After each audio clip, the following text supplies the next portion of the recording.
أعوذ بالله من الشيطان الرجيم. بسم الله الرحمن الرحيم. En el nombre de Dios, el compasivo, el misericordioso. والصلاة والسلام على سيدنا محمد وآله الطيبين الطاهرين. Que la bendición y la paz sean con el profeta del Islam, Muhammad, y los inmaculados imames de su familia. Hoy celebramos el aniversario, un aniversario bendito, el aniversario del nacimiento del imam Ali ibn Musa ar-Ridha, la paz sea con él, el octavo de los imames de la familia del profeta, el cual tuvo lugar el día 11 del mes de Dhul-Qa'da del año 148 de la Égira en la ciudad de Medina, la ciudad del mensajero de Dios. Que las bendiciones y la paz sean con él y su familia. El imam Ali ibn Musa ar-Ridha nació en una época donde el mundo islámico se encontraba sumergido en la fitna, en las discordias, sediciones, revueltas y un torbellino de corrientes intelectuales encontradas. En ese contexto de confusión, el imam no fue solo un líder religioso, sino que fue un verdadero faro de luz, un faro de la luz espiritual que emana de esas personas conectadas con la fuente de todo, que es Dios Todopoderoso. Mientras la política se volvió oscura y las ideas se fragmentaban, su presencia ofrecía una claridad absoluta. Él personificó la propuesta divina a la incertidumbre que reinaba en ese entonces. Y se estableció de esa manera como una autoridad intelectual, una autoridad intelectual de carácter universal para el mundo que le era contemporáneo. Que transmitía una luz que traspasaba las fronteras de lo puramente teológico para abrazar lo profundamente humano. Esa luz no tardaría en convertirse en el refugio de todos aquellos que buscaban la verdad por encima de las creencias, ideas o dogmas. Uno de los momentos que mejor definen la superioridad moral del imam ocurrió cuando el califa al-Ma'mum intentó atraparlo en una red de legitimidad política. Al-Ma'mum le ofreció ser el sucesor al califato, pero el imam, con una lógica aplastante, una lógica que desmanteló cualquier pretensión política, respondió: si este asunto, o sea el califato, te pertenece, no te es lícito dárselo a otro. Y si no es tuyo, no te es lícito dármelo a mí. Ante la insistencia y la imposición, fue amenazado incluso el imam, terminó aceptando ser wali al-ahd, o sea, sucesor, bajo condiciones que lo alejaban de la administración. Entre las condiciones estaba que no iba ni a designar a nadie, ni a destituir a nadie, ni a ejercer ningún cargo de gobierno. Después que el imam aceptara con estas condiciones, una de las primeras medidas que tomó el califa fue pedirle que dirigiera la oración, el rezo de Eid al-Adha, la oración de la festividad del sacrificio, para de esa manera hacer ver ante todo el mundo que el imam estaba con él, y de esa forma callar todas estas revueltas, sobre todo de los descendientes de Ali, especialmente los descendientes del imam Hassan, con él sea la paz, que estaban poniendo en problemas a la tiranía abasida. El imam puso una condición innegociable para realizar el rezo de la festividad, que es hacerlo siguiendo estrictamente la sunna o tradición del mensajero de Dios. Las bendiciones y la paz sean con él y su familia. El califa, en su visión materialista del mundo, no entendió lo que eso implicaba y aceptó contento y de buen grado. Pero lo que al-Ma'mún esperaba es que eso fuera un desfile de poder. Y el imam lo transformó en un acto de devoción pura. El imam salió de su hogar descalzo, caminando en dirección al lugar de la oración, prescindiendo de carruajes o pompas, levantando la voz con el takbir, Allahu Akbar, Dios es grande. Bueno, siguiendo la tradición de su abuelo, el mensajero de Dios. Bueno, la gente quedó asombrada por la majestuosidad y a la vez humildad del imam. Y se congregaron detrás de él, repitiendo todos Allahu Akbar y haciendo el tahlil, diciendo La ilaha illallah, Allahu Akbar, y diciendo las proclamas que se dicen en los días de festividad, proclamando la unicidad de Dios. Bueno, la gente se agolpó atrás del imam y las muestras de devoción fue tanta que la ciudad se estremeció con los llantos y los clamores de Dios es grande, Allahu Akbar. La humildad del imam era tan radiante que de la misma manera que lo hizo el pueblo, hasta los soldados al verlo bajaron de sus caballos, se sacaron sus armaduras, sus botas y se unieron a él en llanto.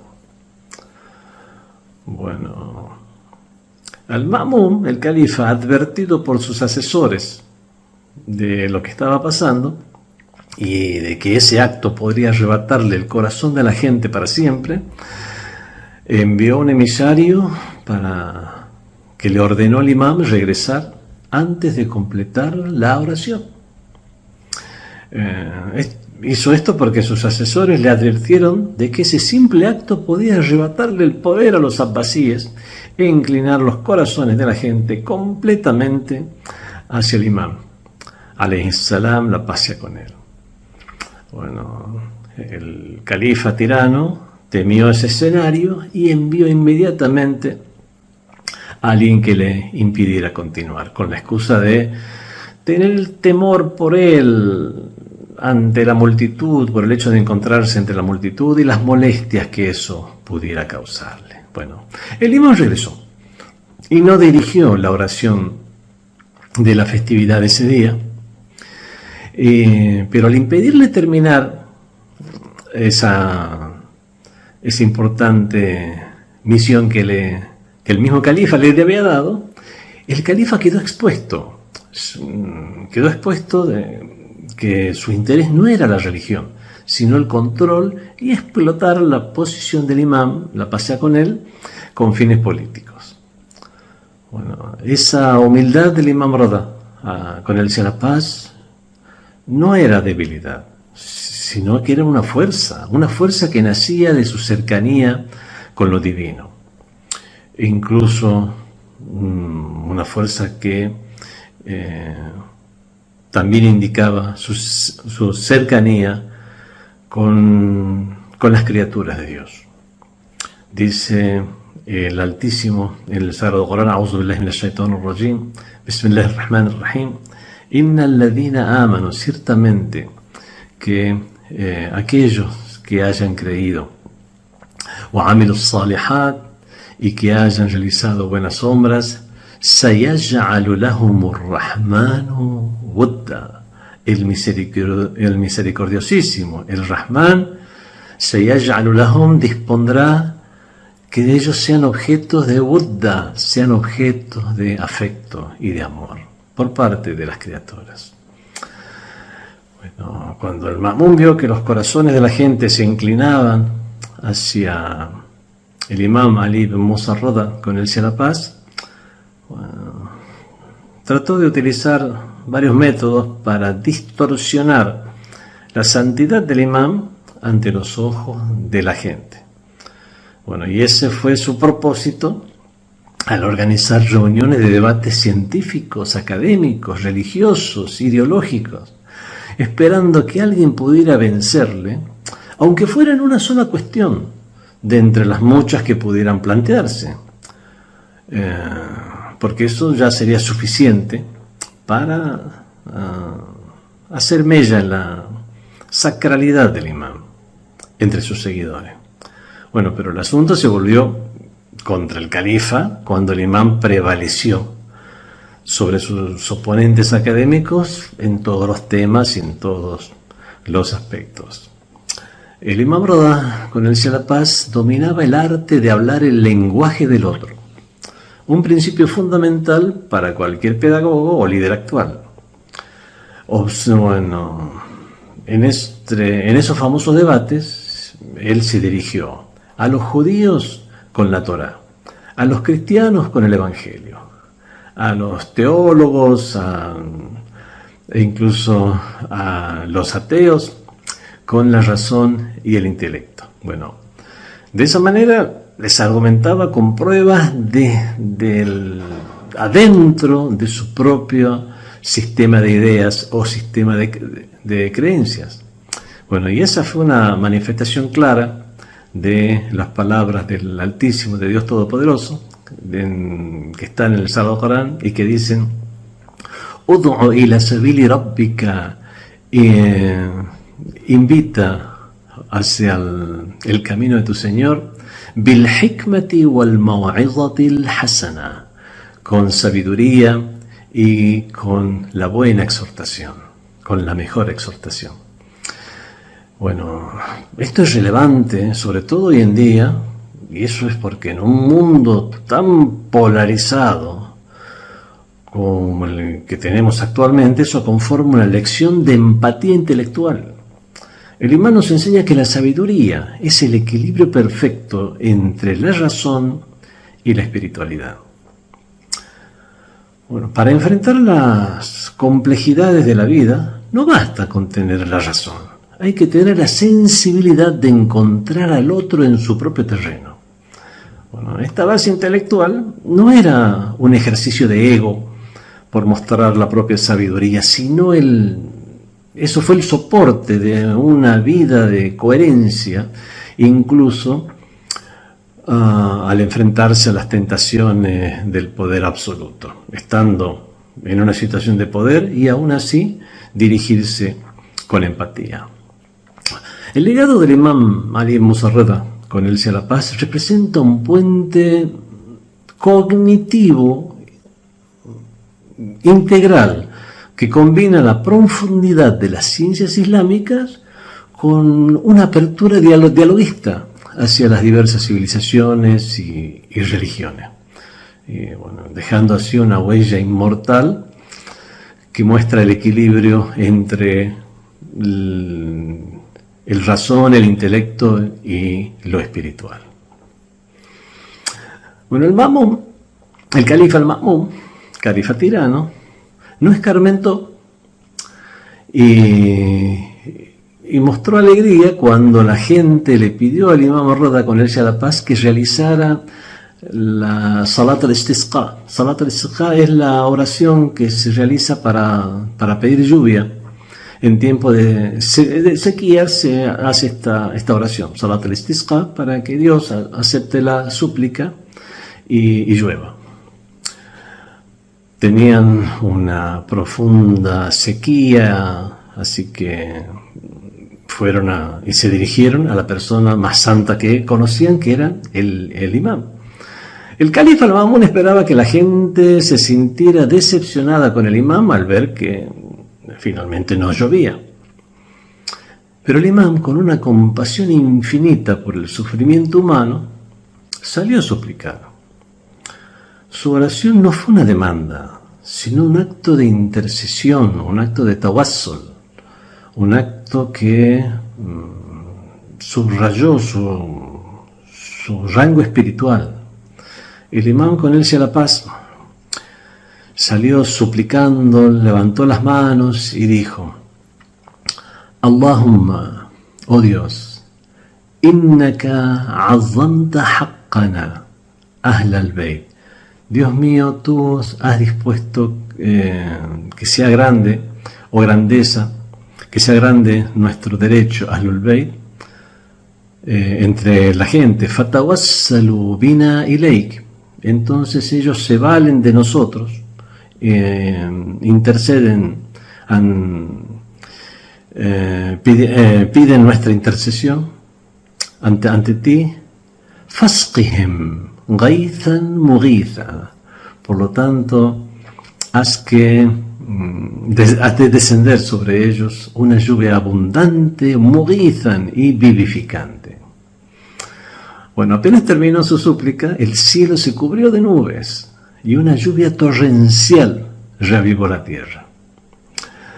Dice Allah, Dios en el Sagrado Corán: وَهُوَ الَّذِي يُنَزِّلُ الْغَيْثَ مِنْ بَعْدِ مَا قَنَطُوا. Él, Dios, es quien hace descender la lluvia después que ellos ya habían perdido la esperanza.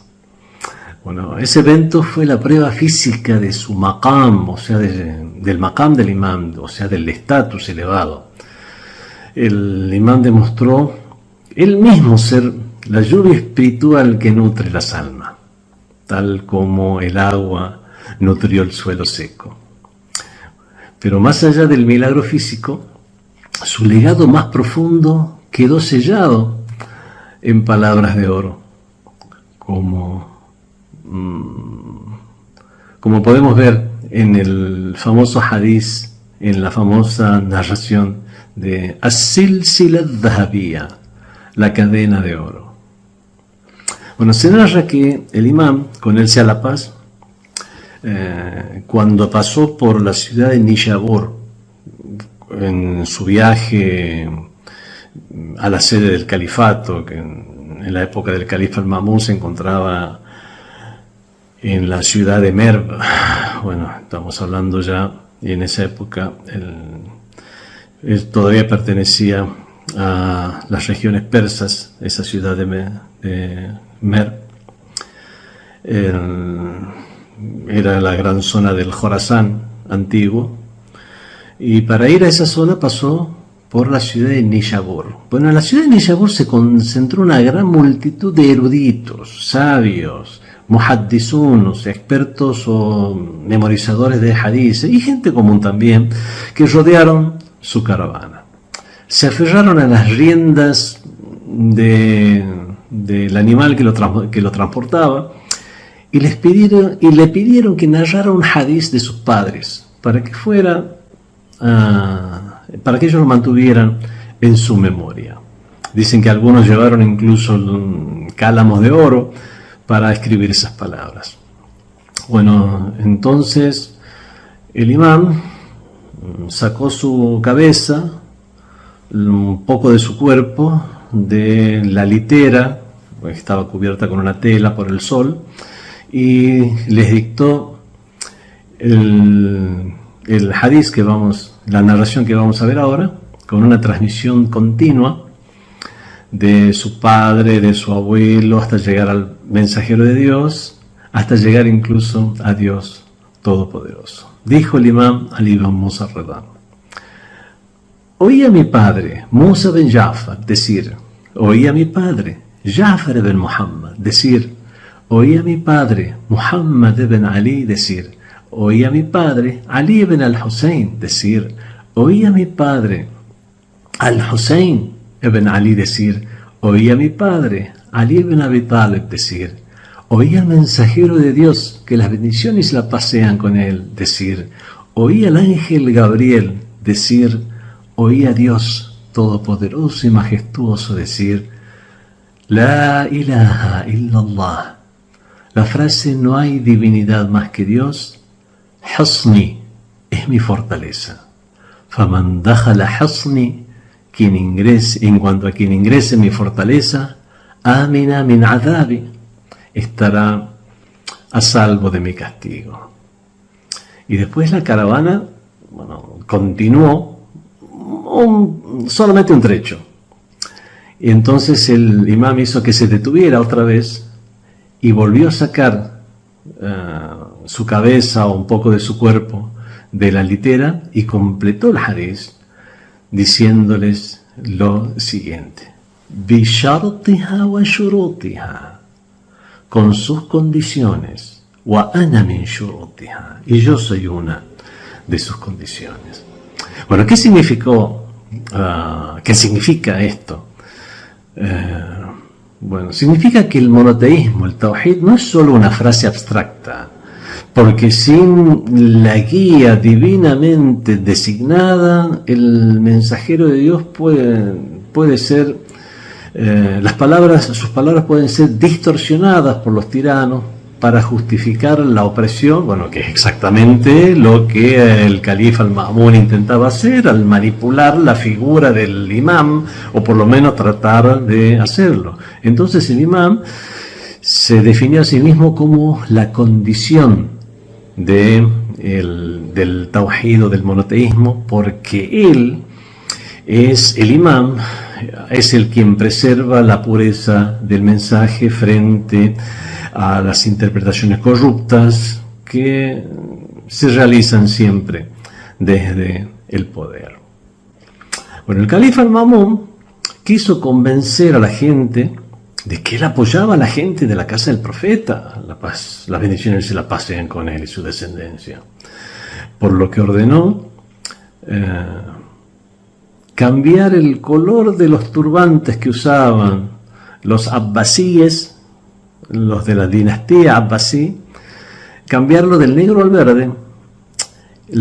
Por ejemplo, los califas omeyas usaban turbante de color rojo. Los descendientes del profeta y del imam Ali, o sea, los descendientes del imam Hassan y del imam Hussein, con todos ellos sea la paz, usaban un turbante verde. Y los abbasidas, descendientes de Abbas, el tío del profeta, usaban el color rojo. Bueno, lo que hizo el califa al-Ma'mún fue pedirle a los abbasidas que comiencen a usar el verde para mostrar, identificarse con la familia del profeta del Islam. Bueno, este asunto de las consignas y los turbantes fue una herramienta de engaño. Al cambiar el Ma'mún el color del negro al verde, quiso fabricar una imagen falsa de legitimidad. Intentó vestirse con el ropaje de la legitimidad para hacer creer a la gente que era cercano a Ahlul Bayt, la gente de la casa del profeta. Bueno, pero obviamente este paso era político, no ideológico. Y el imam reveló a sus seguidores y a la gente en general que cambiar la forma no significa cambiar la realidad. Entonces llegó su respuesta inteligente, que fue dejarle en claro a las masas de creyentes que no se dejen engañar por ese cambio. Y de ese modo los seguidores de Ali, con el Salapaz, se aferraron a su identidad. El simbolismo volvió a su realidad y la artimaña quedó al descubierto y fracasó. Dice Dios en el Sagrado Corán: yukhadi'una Allah walladhina amanu. Ellos intentan engañar a Dios mismo y a los creyentes. Y en la época contemporánea vemos ejemplos claros de este tipo de engaño. Vemos cómo esos mismos que violan la santidad de la vida de los inocentes alzan consignas de defensa de las mujeres y los niños en un país determinado, mientras se ignora o justifica la matanza de miles de civiles en otras regiones. Bueno, informes acreditados señalan que las guerras en el oeste de Asia, especialmente en Gaza, han provocado la muerte y el desplazamiento masivo de civiles inocentes, que se está produciendo un exterminio de todo un pueblo, una limpieza étnica, que a todo un pueblo se les ha privado su derecho, los derechos más básicos. Se utilizan las causas de las mujeres, del derecho de las mujeres como cobertura política, Y lo hacen esos mismos países que atacan de manera indiscriminada a niñas en una escuela, matando a más de 170 de ellas, bueno, de una manera intencionada, que lo vemos al repetir el ataque una y otra vez, en países que promueven reformas superficiales mientras encarcelan o torturan a activistas que reclaman esos mismos derechos en países que no están alineados con las grandes potencias, y entonces ya no les hacen ningún caso. O por ejemplo, se encarcelan a activistas por los derechos de la mujer en países que se dicen democráticos, y a pesar de tener un discurso oficial que apoya esos derechos, encarcelan a mujeres solo por llevar una kufía palestina, o simplemente por pegar en su ropa la frase "no matéis a los inocentes en Palestina". Y con eso simplemente ven que es un motivo suficiente para encarcelarlos. Bueno, la propaganda política moderna utiliza los medios de comunicación y las redes sociales para fabricar una imagen humanitaria de los regímenes opresores, tiranos, asesinos, mientras que la realidad está llena de represión contra manifestantes pacíficos y gente que simplemente vive su vida de manera común, mientras desde Europa y otros lugares llegan a colonizar sus tierras. Bueno, así como el califa al-Ma'mún quería engañar a la gente, hoy se utilizan la tecnología y los medios para dirigir y manipular a la opinión pública, llegando a formarse opiniones que podemos ya catalogar como de carácter hasta religioso. ¿Por qué digo hasta religioso? Porque se forma un fanatismo con respecto a esas opiniones, donde se dan por sentado, se toma como verdades una serie de prejuicios contra un pueblo, contra una religión, contra un país, cuando la realidad indica todo lo contrario. La vida del imam Ali Roda, con él sea la paz, el octavo de los imames, nos enseña a mirar más allá de las etiquetas. El califa tirano al-Ma'mún, en un intento de propaganda, cambió el color de los estandartes del negro al verde para fingir cercanía a la familia del profeta. Y vemos cómo el imam demostró que un cambio de forma no significa un cambio en la realidad. Bueno, este es simplemente un ejemplo de cómo el imam Rida, con él sea la paz, nos enseñó que lo importante no es encasillarse tras un eslogan, tras una consigna, tras un color, sino en la realidad que está detrás. Hoy en día nos enfrentamos a muchos ma'muns modernos, a sistemas que usan consignas, eslóganes de derechos humanos o diplomacia selectiva, discriminadora, para ocultar injusticias, o que adoptan discursos verdes, humanitarios, mientras al mismo tiempo oprimen a inocentes. El legado del imam Rida, con él sea la paz, nos deja varias lecciones fundamentales para resistir, para tener una resistencia ética en nuestro mundo moderno. Uno, firmeza en los principios, no negociar la esencia de la verdad por conveniencia, por cargos temporales. Dos, no dejarse engañar por las apariencias. Debemos ser críticos ante los cambios de color o eslóganes que no van acompañados de justicia real. no son coherentes con la realidad. 3, utilizar la sabiduría para mantener un equilibrio, o sea, ser capaces de dialogar con el mundo entero, pero sin perder nuestra identidad, ni nuestra conexión con lo espiritual. Nunca olvidemos que tenemos un principio, y este principio lo expresa claramente Dios en el Sagrado Corán, al decir, Bismillah, a'udhu billahi minash shaitanir rajim, in ja'akum fasiqun binaba'in fatabayyanu. Si os viene un corrupto con una noticia, busquen confirmarla. El creyente consciente no se deja llevar sin sentir por lo menos una natural curiosidad por saber si lo están engañando.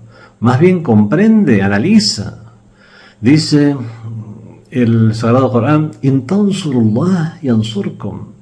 Si auxiliáis a Dios, o sea, a la causa de Dios, Él os auxiliará. O sea, podemos estar seguros que nosotros buscamos la rectitud, Dios nos guiará hacia esa rectitud. Obviamente hay que tener un corazón y una intención limpia y sana para llegar a la sana realidad. El Imam Rada, con el Cielo de la Paz, sigue siendo hoy el sol que disipa la niebla de la hipocresía. Su vida nos inspiró a ser seres humanos de intelecto agudo y alma humilde, siempre listos para servir a los demás con la verdad como nuestra única fortaleza. Rogamos a Dios Todopoderoso que nos dé la fuerza y la voluntad para seguir esos principios y esas enseñanzas, y tal como dijo el mismo Imam Rada en su famoso hadith, si la gente conociera las bondades de nuestras palabras, nos seguiría. Poder, si Dios quiere, transmitir, que podamos, si Dios quiere, transmitir esas bondades a nuestros congéneres. Inshallah. Wassalamu alaikum wa rahmatullahi wa barakatuh.